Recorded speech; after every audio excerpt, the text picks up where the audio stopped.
জঙ্গিবাদ নিয়ে আবারও মেইন স্ট্রিম ও সোশ্যাল মিডিয়া আলোচনা হচ্ছে। অনেকে বিষয়টাকে সন্দেহের চোখে দেখছেন। এ বিষয়ে আপনার দৃষ্টিভঙ্গি কি? প্রথম কথা হলো যে পশ্চিমা সাম্রাজ্যবাদীদের অনেক বড় একটা অস্ত্র হলো মুসলমানদেরকে জঙ্গিবাদের তকমা দেওয়া, ট্যাগ দেওয়া। ইরাককে তারা ধ্বংস করেছে, মরণাস্ত্র আছে এই অজুহাত তুলে, কিন্তু মরণাস্ত্র পাওয়া যায়নি, দেশ কিন্তু ধ্বংস হয়ে গেছে, তারা সরিও কিন্তু বলেনি। এই একটি এক্সাম্পলে যথেষ্ট তাদের এই জঙ্গিবাদের তথাকথিত এই খেলা, এই নাটক বোঝার জন্য। মুসলিম দেশগুলোকে, আমাদের মতো দেশগুলোকে চাপে রাখার জন্য তারা এই জাতীয় ইস্যুগুলোকে নানাভাবে ফুলিয়ে ফাঁপিয়ে প্রকাশ করে। আমরা জানি আমাদের দেশে চাঁদাবাজি, সন্ত্রাস, বহুবিধ অন্যায় অপরাধ কর্মকাণ্ড হয়। মানুষের নিরাপত্তা এখানে বেশ কিছু ক্ষেত্রে আমরা দেখি যে বিঘ্নিত হয় দারুণভাবে। এই সমস্ত বিষয়গুলোর জন্য বিগত সরকারগুলোর বিশেষ কোনো উদ্যোগ না থাকলেও আমরা দেখেছি জঙ্গিবাদ, তথাকথিত জঙ্গিবাদ দমন করবার জন্য প্রায় 15 থেকে 20টা উইং বা ডিপার্টমেন্ট নিরাপত্তা বাহিনীগুলোর রয়েছে। আপনি চিন্তা করতে পারেন যে একটা দেশে এতগুলো উইং রয়েছে, কাউন্টার টেররিজম, অ্যান্টি টেররিজম, বিভিন্ন নামে আইনশৃঙ্খলা রক্ষাকারী বাহিনীগুলোর বিভাগ বা শাখা রয়েছে, এতগুলো মানুষ সেখানে কাজ করছে।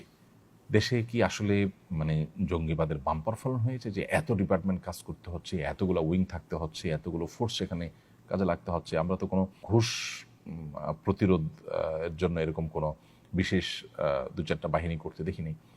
তো এই বিষয়গুলো বিদেশিদেরকে খুশি করার একটা প্রচেষ্টা, পশ্চিমাদেরকে খুশি করবার একটা প্রচেষ্টা। তারা যেই ন্যারেটিভ দেয় সেটাকে আমরা এখানে প্রতিষ্ঠা করবার অন্ধ চেষ্টা এবং অন্ধবিশ্বাস করি, অন্ধভাবে এটাকে চালানোর প্রতিষ্ঠা করবার জন্য আমরা চেষ্টা করি, যেটা খুবই দুর্ভাগ্যজনক একটা বিষয়। বিগত আমরা বিশেষ করে অত্যাচারের গুমখুনকে হালাল করবার অন্যতম একটা উপায় ছিল জঙ্গিবাদের নাটক। ইতিমধ্যে ডিএমপি কমিশনার সহ দায়িত্বশীল ব্যক্তিবর্গ তো বলেইছেন যে বাংলাদেশে কোনো জঙ্গি নেই এবং জঙ্গিবাদের নামে যা হয়েছে সেটা নাটক, এটা তারা পর্যন্ত স্বীকার করে নিয়েছেন।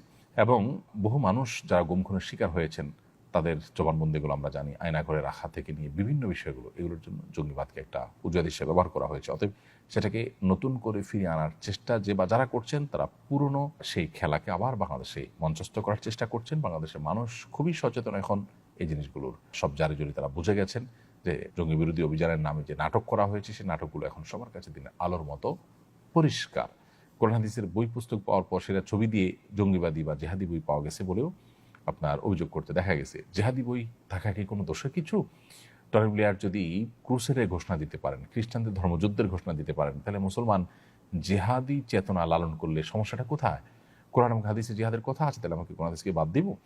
এগুলো করতে করতে করতে আস্তে আস্তে আস্তে আমাদেরকে কোণঠাসা করা হচ্ছে এবং ইসলামিক শক্তিকে দুর্বল করার অপচেষ্টা করা হচ্ছে। অতএব সেই পুরাতন যে চক্রান্ত এবং ষড়যন্ত্র, সেটা আবার নতুন করে শুরু করতে যাচ্ছে একটা মহল, যেটা উদ্বেগজনক। আমাদের প্রত্যেকটা মানুষের এটার বিরুদ্ধে অবস্থান নেওয়া দরকার।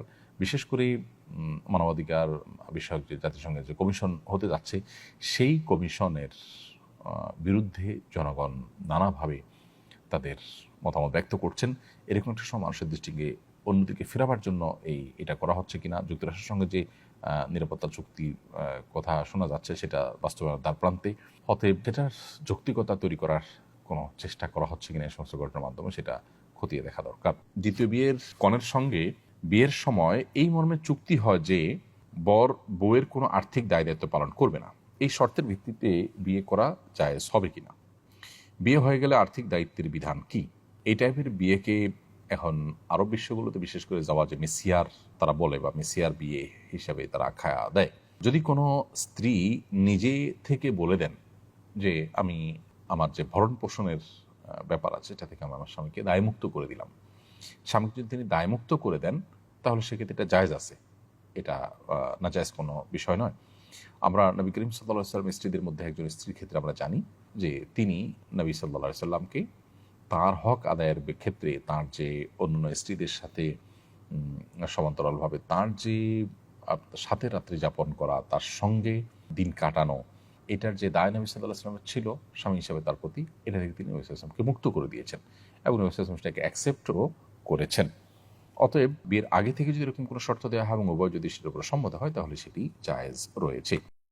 আসুন্নাহ ফাউন্ডেশন, উম্মার স্বার্থে সুন্নাহর সাথে।